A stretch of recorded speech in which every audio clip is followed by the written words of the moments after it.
Happy Tuesday, Foxy listeners. I'm so excited for you tuning in to this episode. I get to welcome back a guest that I had on episode 66 back in June of 2020, Miss Mary Henderson. Mary is an internationally recognized personal branding and online business specialist, and she is going to talk to us about the importance of placing value to your knowledge, wisdom, and skills.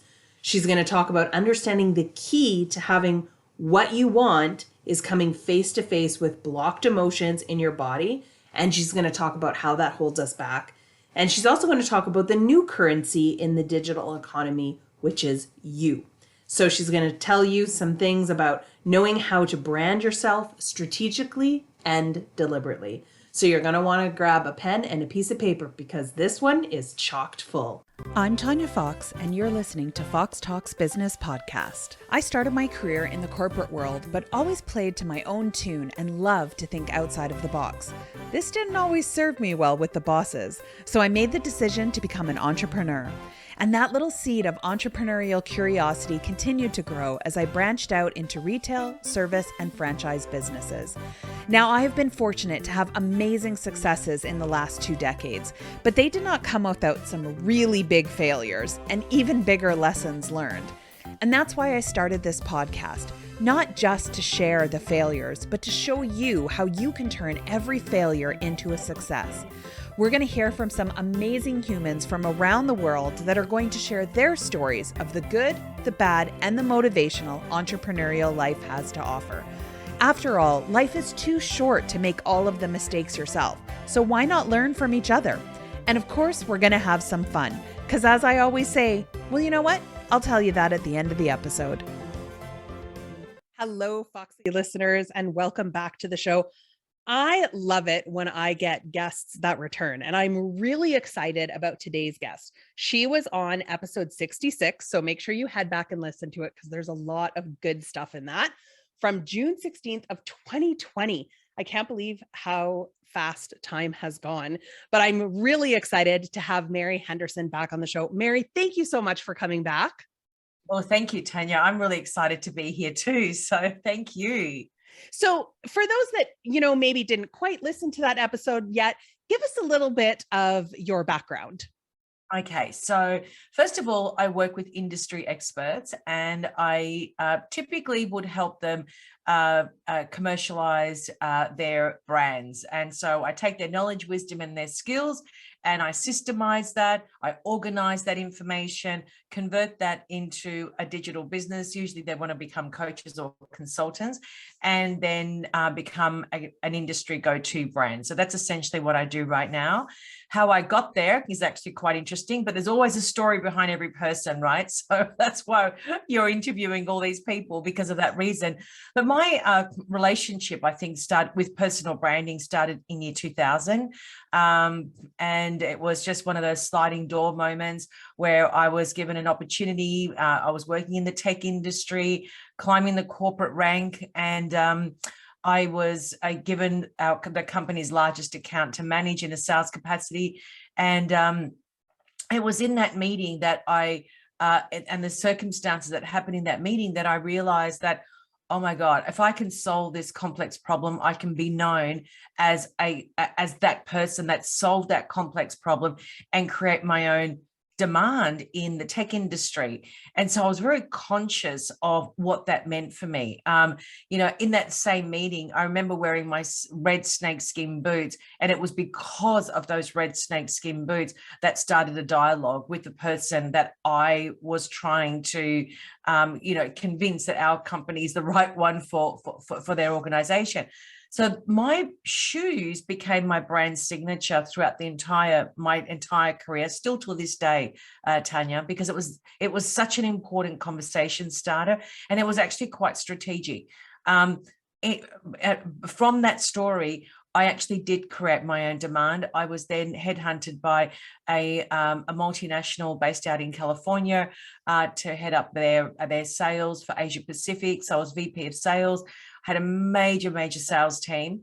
And when I started that opportunity, that gig, I was handed it just basically an open tapestry, just build the business in this region. So it was a $4 million business. I had a team of 30 salespeople. I decided that we weren't going to have job descriptions. I decided that I was going to turn everyone into a brand and look and focus on their core strengths, their core skills, their value system, their passions, what they stand for, like really get into the human rather than the job description. And so I pulled all of that out and matched them with the right portfolio. And so we built this team of 30 brands, micro brands, if you will, and built that business from 4 million to 54 million in a 4-year period, which was just phenomenal. So that was that. And then in 2005, I started my own software company, which I had for 7 years. And then at the birth of my second son, literally 3 hours after he was born, I reached out to my purse to get a lip balm because my lips were dry, and my business card fell on the bed. And as I picked up this business card, I'm thinking, oh my God, my whole life has been a series of labels. Like was that moment where everything changed. The whole trajectory of my life changed just because that business card fell on the bed. And I realized that I created a job, this company that I've built from ground up into a 7-figure business per year. I've got all these people that rely on me. I've got these clients that I don't really want to work with. And this is not my purpose. I was not put on this earth to run a software company. I loved aspects of it.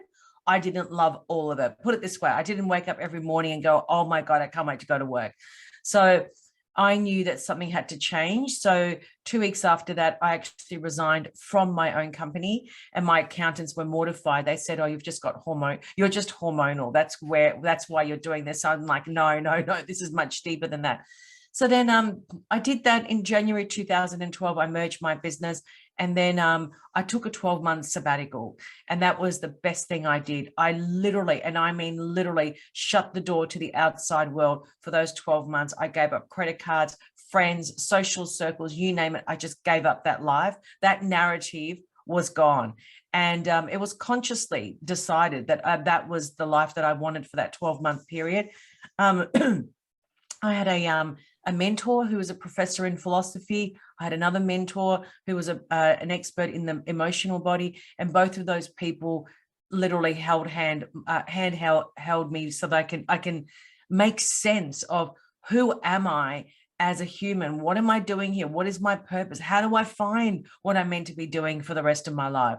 And it was a really, really tough time, but it was incredibly cathartic. And it was through that 12-month period where I realized, hang on a minute, I've already got natural gifts, natural talents. I can do things with ease and grace. What happens if I merge all the things that I can do with ease and grace? Could I solve a problem? And sure enough, of course I could, which is what has brought me to this moment. And so it took me 3 years to design my program, my systems, my frameworks before I actually launched as a coach. And I just have felt so connected to that vocation, and I've never looked back, Tanya. So what I do today, I get to call the loves of my life, the things that I can do with ease and grace, my vocation. And I love that, because I think there's so many people that are searching for that are, trying to find passion, trying to rekindle, their passion and what it is that they're doing, and really kind of struggling with how to sort of make that work. And you talk a lot about the importance of, sort of finding that value in your skills and in your knowledge. Let's talk a little bit more about that.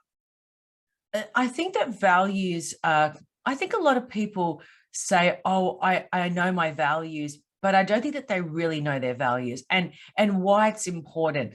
I love the notion of understanding what your core values are, but standing by them and using that as your benchmark. For example, my two core values are truth and freedom. Like that is everything that I stand for. Everything that I do has to always come back to that. People that I work with have to align with that. Otherwise, I'm going to attract the clients from hell. If you're not aligned, it's an uphill battle. And what happens when you're very clear on your values, they become your benchmark of every aspect of your life. So if I'm talking to a prospect and they're not aligning with my values and vice versa, if I'm not aligning with their values, then that's my benchmark. It's easy to say no. I'm sorry, I can't work with you. I'm not the right coach for you, but I can recommend somebody that I think is a better fit for you. Because why would I want to, for me, my absolute end game with all of my clients is brand reputation. So 99.9% of my clients become my brand advocates. Why? Because we're aligned to begin with. So, and I think that we've got to look at those attributes and really understand what they mean. It's the same with gifts and talents, Tanya. People say, I know what oh yes, I've got this gift and I've got this talent. Okay, well, what are you doing with those gifts and those talents? For example, I have had professional voice training from the age of 5. Obviously, I don't have it anymore, but right up until my early 20s, I thought I was going to become a professional singer, but that didn't happen. So the gift is not the singing. The gift is the talent. The gift is the voice.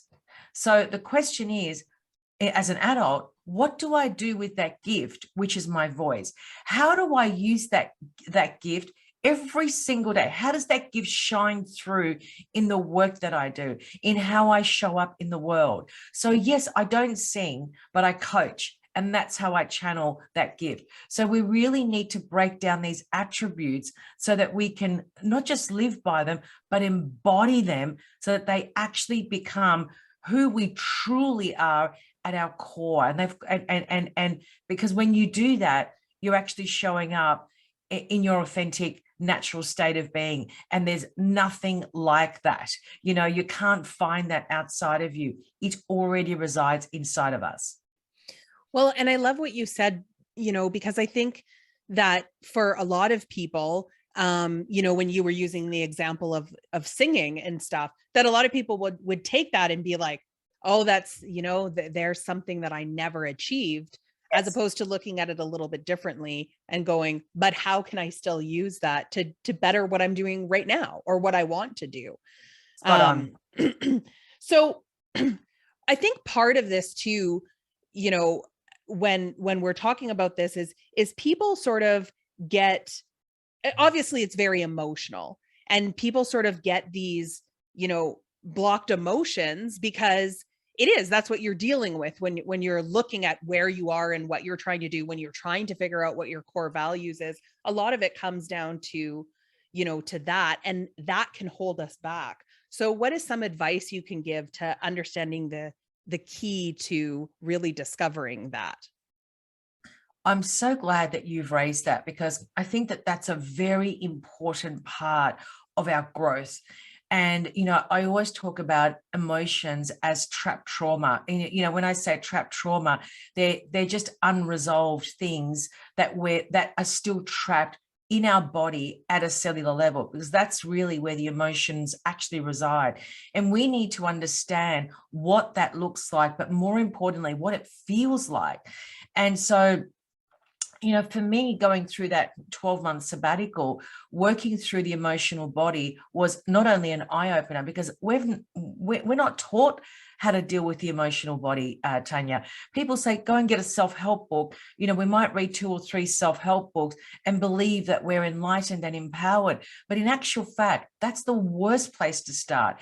It's okay to read self-help books if it opens a crack in the door. You can see the light, you're curious, you want to step in. But really, this work that I'm talking about is about really stepping, into the rabbit hole, because it's quite deep and it's quite wide, and it's not for the faint-hearted. As my mentor, my mentor said to me, who was the professor in philosophy, the journey that you're about to embark on is not Girl Scouts. It really is deep work. And he was absolutely 100% right.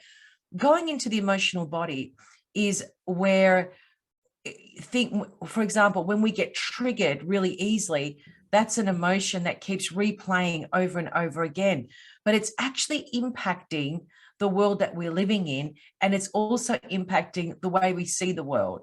And then we also, if we want to add another layer, it also brings back to us those type of emotions and feelings.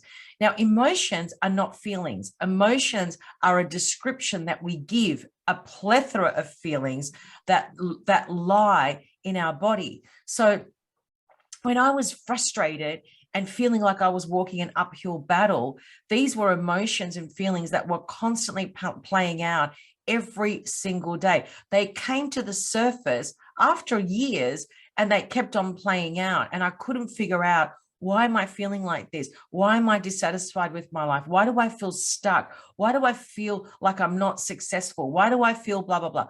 So all of these were playing out, but actually they were playing out because I hadn't resolved them at a cellular level. So it really requires that level of work to be able to release them.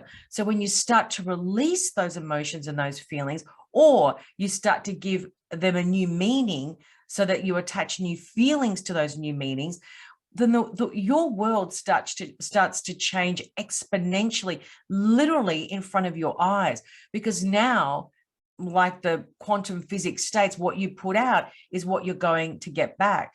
And I think that's a very important notion to understand, that, and what are we putting out into the world? Feelings. That's it. So understand emotional self, our emotional body, and start to nurture those stored energies that are stored at a cellular level. We have to release them. It's very important. And it's a very important process for anyone, whether you're in business, whether you're an entrepreneur, whether CEO, whether you're a stay-at-home mum, it doesn't matter, what label you give yourself. As a human being, we must resolve those issues at a cellular level, because it really is a way of also being able to see the world through different eyes. When we're caught up in that pool of emotion, our focus is always there. We've got to release that. And that was a big part of my journey. And do you find that part of that too was when you get that feeling of, why does this always happen to me? Or why am I always feeling with it? Like that's sort of an indication that, you need to look deeper into this. If you're like, why does this keep happening to me? 100%. It's a rinse and repeat. Anything that's rinsing and repeating in our lives, whether it be an ailment, discomfort, thought process, rinsing and repeating different experiences in our life, disguised differently, but they always result in that same feeling. Why does this happen to me? Why am I stuck? Why do I attract these type of opportunities, people, places, etc.? You're absolutely right. It is really, really important to self-inquire. Very important word. Self-inquiry is critical when we go through this process. If you're experiencing the same thing over and over again, we must stop and ask ourselves, why and how do I fix it? It's as simple as that. So I want to change just a little bit. The last time we talked a lot about, the digital economy and about branding, but about branding yourself. Because we hear branding a lot, right? We hear branding in regards to like the colors you use or the logos you use, the wording that you use, the fonts, all that kind of other stuff. And like I said, we had you on in 2020, but so much has happened in the digital economy. So let's talk a little bit about how to brand yourself strategically and deliberately, especially today. Absolutely. Great question. The thing about personal branding is that personal branding and corporate branding have exactly the same attributes. So there's no difference there. The only difference is that somebody that's driven to build their brand currency versus their corporate brand is that their drivers are different. A corporate brand is driven by their story. Without a story, there's no corporate brand. And a personal brand is driven by their mission and legacy. That's the driver. They want to make change in the world. They want to make bring some level of difference into the world. So to start with, that's the difference between the two. A personal brand is nothing if it can't be commercialized. And that's a very important thing to understand, because a lot of people are talk about, I want to build my brand. I'm building my brand. But you can't build your brand. You can only define your brand. Your brand, the people that follow you, that love you, that work with you, your clients, they build your brand, because you're building brand advocates at the end of whatever journey you're taking them on. So we can't build our brand. We can only define our brand. We can only define what we stand for. We can define how we want the outside world to perceive us. We can define our messaging. We can define our values. And yes, we can define our branding guidelines. But ultimately, if all of that doesn't convert into a commercial outcome, what is it? What actually is a personal brand? It's just shiny objects and colors that are going nowhere. So I extend that one step further. And to me, when I'm working with a human being and looking at their personal brand and what it would look like in the public arena, I'm also looking at, but what problem can you solve based on your knowledge, wisdom, and your skill set that you've accumulated over the last 10, 20, 30, 40 years? That's what I'm interested in. So I want to know what your inner inventory actually looks like. I want to unpack that. I want to make sense of that. And I want to be able to turn that into a solution that can genuinely solve a problem in the world, whether it be a business or whether it be a human being. And when I can attach those two things together, now I have the opportunity to commercialize it. So without that missing piece, what am I doing with my personal brand? Like what does it mean to you, Tanya, that I've built this personal brand supposedly, and I've got beautiful colors. My website looks great. My Facebook and LinkedIn and Instagram, everything looks fantastic, but I've got 10 people following me, and I've got, I'm not going anywhere. I'm selling supposedly a $99 book, or I wrote this book and I'm self-publishing. Big deal. It means nothing to the outside world. What we have to do is understand, how do we connect those two together and turn that into a commercial outcome that can genuinely, and I mean genuinely, solve a problem in the world. Once we can merge those two together, then we start to talk about serious commercialization of a personal brand. I like what you said about, even thinking back to all of the gifts and attributes that you have, because do you find a lot of times people forget about that, especially if you have somebody who's, either owned multiple businesses or whatever, but they only pull from right now as opposed to pulling from their life experiences? Absolutely. And the thing is that we shouldn't just be looking at professional experiences. What about your hobbies? What if you're a triathlon and have been for the last 20 years? I want to know about that, because there's so much inventory just packed in that.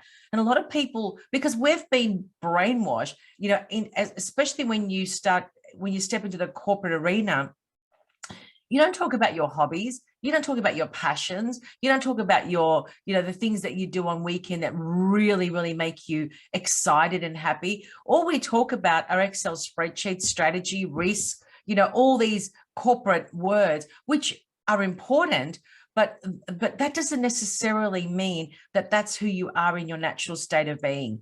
So I'm looking at skill sets. I'm looking at, knowledge, and how is all of the knowledge that you've accumulated, how is that converted into your wisdom?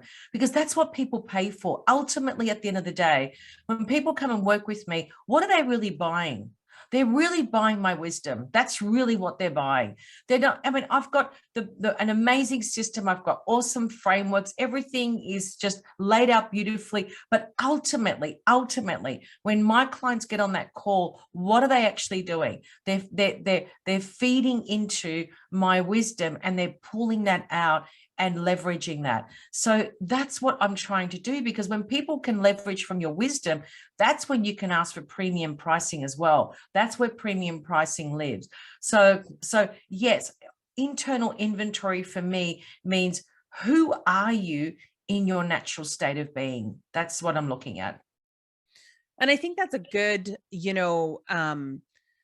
practice, or even a good exercise for people to do, is even to sit, and write down, like, here's all the stuff that I'm good at on both sides of the spectrum. Because I think you're right. I think, if I myself personally am going and I'm looking for a coach, I want to know the whole circle of them, not just the business side of them. So we tend to look at that, but we don't think, well, that people are doing that to us too. So are you sharing that, all of you, I guess? 100%. That's exactly right. And we've got to show up as our true self rather than our false self. The false self is made up of labels. The false self is what everybody else wants you to be. Everyone else wants you to say, being politically correct, all that stuff is all what everyone else wants you to be so they can be comfortable. But we have to show up in who we truly are. Now, if that makes somebody uncomfortable, well, why would we want to be around somebody that makes us uncomfortable? So right there and then, you've already figured out who are the people you want to be around and who you don't want to be around.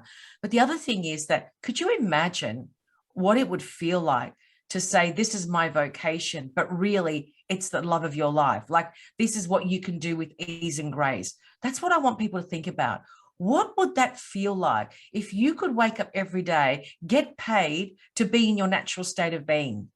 Now, this is the space that I'm in. This is exactly how I work with people. This is how I show up in the world every day. But this is exactly what all of us should be doing every day. And instead, what have we bought into? This false ideology, which is this hamster wheel that just spins and spins and never stops. We never get the opportunity to get off that hamster wheel and say, you know what? Maybe this is not for me. Maybe I just need to really rethink what I really want to do for the rest of my life. Maybe this corporate thing is just not what it stacks up to be, because it's not sustainable. At some point, there is a breaking point in the corporate arena. And that's why you see so many women, especially when they, give birth to their first or second child. It's like, oh, I can rest now. I've been there. I know what it's like.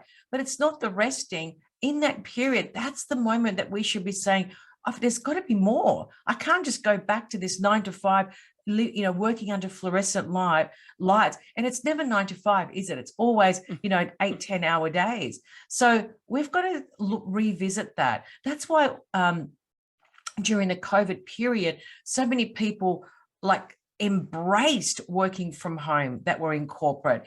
And I can tell you, I've got a lot of friends that refuse to go back into an office. They don't even want hybrid. They want 100% work from home, because going into an office is not natural. So we've got to question and challenge all of these things to say, is that really what I want to do for the rest of my life? Maybe I already have accumulated 20, 30, 40,000 hours of a skill set or passions or whatever. And maybe I just need to break that down and really understand, what can I do with that inventory? What can I actually do with it? That's what purpose is, Tanya. Purpose lives right there. Purpose doesn't live outside of us. When we can start to unpack that internal inventory, we can do something with it. There's purpose right there. Well, and I love that, because to me, it brings to mind, and I remember being in the corporate world, and I remember, running, a very successful accounting company and being miserable in it, and thinking, I'm doing this because I feel like I should, and because I feel like I have to, like, this is what I'm supposed to do. And yes. So when I walked away, and sold it, people, of course, everybody was like, what are you doing? Like, you walk away when it's bad, not when it's good. And I'm like, but I want to do what I'm excited about doing, because it's so easy. Like, then, when I'm, meeting with clients and when I'm getting to like deal with collaborations, like a 10-hour day is like, it's nothing, because I'm doing something that I love and something that, ignites me.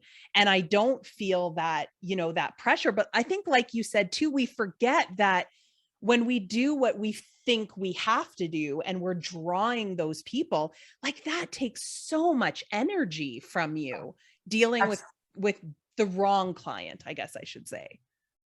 Well, I think that just generally in life, because I think that when you start to realize who you are in your core state of being, that everything changes, your social circles, your business life, the clients that you want to work with, everything actually does change like dramatically, but for the good. And it's also for the betterment of everyone that's surrounded, in your life, your family, your children, your extended family, your true core friends, your clients, everything just changes for the betterment. And I think that we have to look at it like that. We're not saying that being in the corporate landscape is bad, because honestly, some people genuinely love what they do. And I celebrate that. But most people don't love what they do. And what I'm saying is that how do we find a way for people to show up and be lit up every day? Waking up and going, oh my God, like I'm happy to wake up and have this conversation with you, Tanya, at 6 a.m. my time, because it's not something that I have to do. I really want to do it. I want to talk about what I love so much.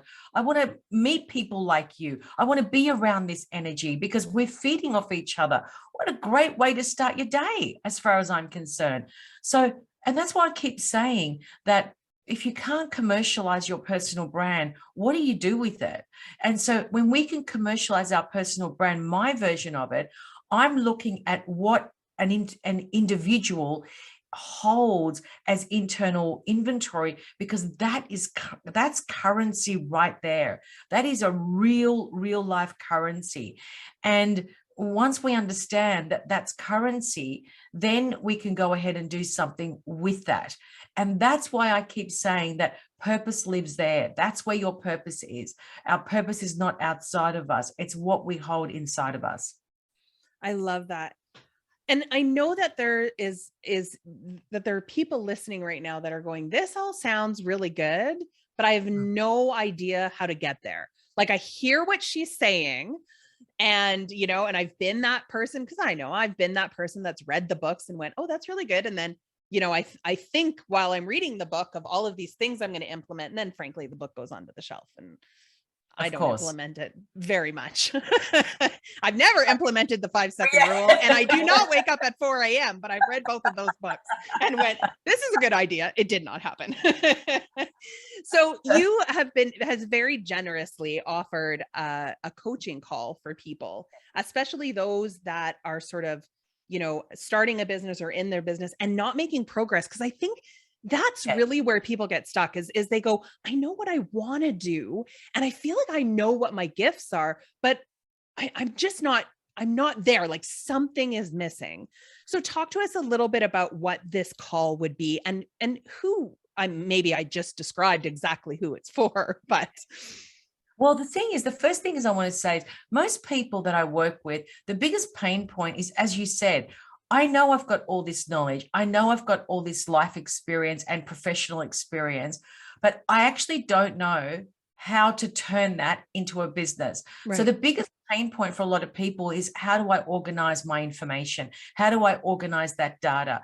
And that's my gift, and that's why I had a software company, because I think in systems, I think in zeros and ones. So people would come to me and they'll say, but I've done all of this. And then I'll say, but here's your program. This is what it's going to look like.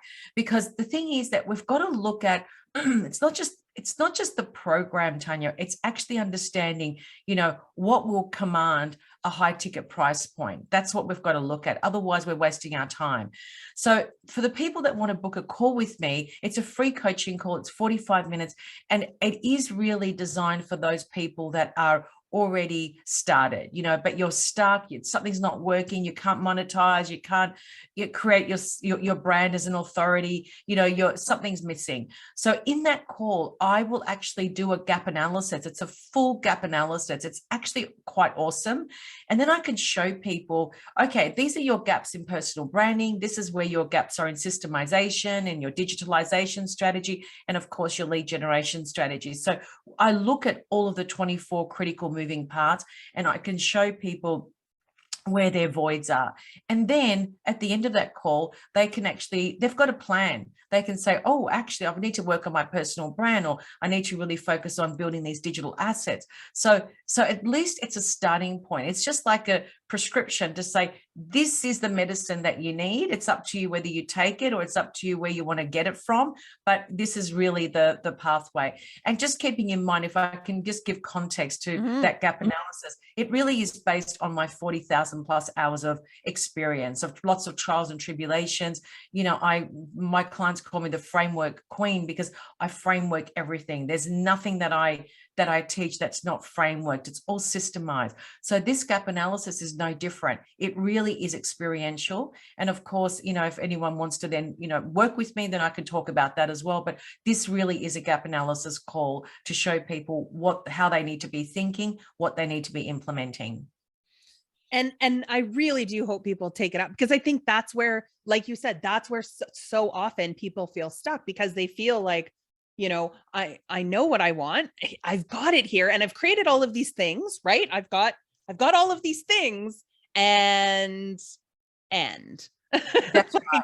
and here I am. Right. So, reaching out, yes, reaching out and really, getting somebody else to do that too, because I find sometimes what often happens is you get so stuck inside and in the issues that it's hard even for you to see yourself or what it is that you're offering from an outside perspective. So to have someone like you to be able to come in and go, well, have you thought about this, can really open your eyes to go, oh my gosh, no, I never even thought that I never even thought that my singing is, and those skills can actually be used for me as a speaker, right? Like making those connections, I think is extraordinary for change. Totally. Absolutely agree. So where can people find you to learn more about you, to stalk you, to... They can email me, mary@maryhendersoncoaching.com. You can go to my website, maryhendersoncoaching.com. You can connect with me on LinkedIn, Mary Henderson Coaching, with a pink circle around my face, or connect with me on Facebook, which is Mary Henderson Coaching. So, and Instagram, Mary Henderson Coaching. So just, any of those, you can connect with me. So we're going to make sure we have all of the links. So it's going to be really easy for you guys. You're just going to be able to click on all of the links of this episode and on our blog post to be able to find and learn more, as well as if you're interested in the 45-minute call to really set yourself up to get the life that you actually want, because that's at the end of the day what we're all striving for. Mary, it has been an absolute pleasure to be able to sit and chat with you again, to connect with you again after these years. And I really enjoy, I have to say, I was stalking you a little bit before this call. And on your Instagram, there was a photo of you standing on, I believe it was on the beach. Yes. And it was with the mantra. And I wish I would have pulled it. I should have had it up. But I have actually been saying that. I did it like 2-3 times today. I absolutely love it. I'm going to share it out on my posts so that you guys can actually see what it is that I'm talking about. So I've got it here. I've got it in front of me. Do you want me to read? Yes. I was just trying to pull it up and I'm like, come on, internet, work with me. This is a mantra that I love so much. I say, money flows to me in expected and unexpected ways, and it feels amazing. I'm fully supported. I'm open to money miracles. I am abundant and at peace right now with my money. There you go. So the weirdest thing about this is, and I love like, what I don't care what you want to call it, coincidence, the universe working in mysterious ways. But I read that and it struck with me. And I was like, oh, I need to start doing this. And so I said it. And then all of a sudden my Alexa goes off and says, somebody is at the door. And I was like, oh, all right. So I was like, no, I'm going to finish. So I finished saying it and I thought, oh, that feels really good. I go downstairs. I was so shocked because I'm like, there was a check from the government in my mailbox. And I was like, yes, come on. I don't care if that's a coincidence. That's awesome. Well, I love that because, I am, very much into my journaling and, my prayer work. I really, really embrace that aspect of me. And a lot of people don't know that. They're like, oh, Mary's like really extroverted, really. But there's a real part of me that's very, very peaceful and grounded. And, and I spend a lot of time each day doing that work. And so each day, especially when I'm doing my prayer work, I'm always, I've always got these type of affirmations. And I just thought, I'm just going to share it, because I know people would love it. They can take it or leave it, but that's who I am. So, and that is a part of my brand. That's absolutely, what I stand for, not just the sharing, but actually understanding that there's truth in that post. So I hope people do try it. I really do. Well, and I think it just goes to show that, that's that piece that had not really anything to do with your business or the services that you sell, just really connected for me. Yes. And yes. That's where you need to get, in what it is that you're doing for everybody who's listening, because you just never know what makes people all of a sudden latch on and go, that's my person. Yes, absolutely, Tanya. That's a very good point that you made. We've got to find that the link between heart to heart. Once we understand how to connect with the heart, then that's the game changer. And that's very hard to do, but and it takes a lot of practice, but that's where we need to be. Yeah. Oh, I love it. Well, I could sit and yap your ear off forever, but I'm so thankful that our paths connected again. And I know they will again in the future. Let's not make it 2 years. And thank you so much for spending time and getting up and sharing your passion and your knowledge with us. So much. I appreciate you so much. Have a great day. Thank you. Wow. I'm so excited to have Mary on the show. And again, she provided such a great episode that was so full of information. So remember that she is also offering a free 45-minute coaching call to anyone who has started their business, but is not making any progress, or at least not the progress that you want. So just head over to our website at foxtalksbusiness.ca. Click on blogs on the left-hand side of the page. You will see this episode, and we're going to have the link to the coaching call, as well as all of the ways that you can connect with Mary on social media. She always posts such great stuff, and I really love following her, and I know you will too.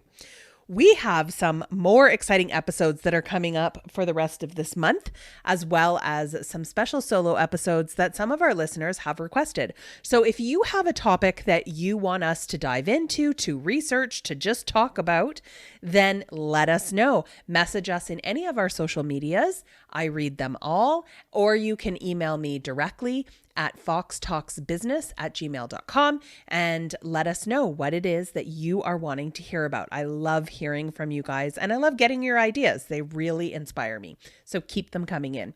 I'm also excited to announce that I'm doing a second masterclass called Stop Trading Your Minutes for Money. This one is happening at the end of June. We are going to be posting details coming up shortly, so make sure you head over to our social media and give us a follow so that you will know when that is coming out. We have limited seating, but you're going to want to be there. So this is for anybody who is charging hourly rates. You really want to make more money, but you don't want to put more time in. Or maybe it's the fact that you feel like you're working, like Mary and I were talking about, those times where you feel like you're working 18, 20-hour days, and that's not the reason why you started a business in the first place, then this masterclass will definitely be for you. So you're going to want to stay tuned to learn more about that. So no matter what you're doing today, make sure that you take a little bit of extra time to have fun. Because as I always say, if you're not having fun, why are you doing it?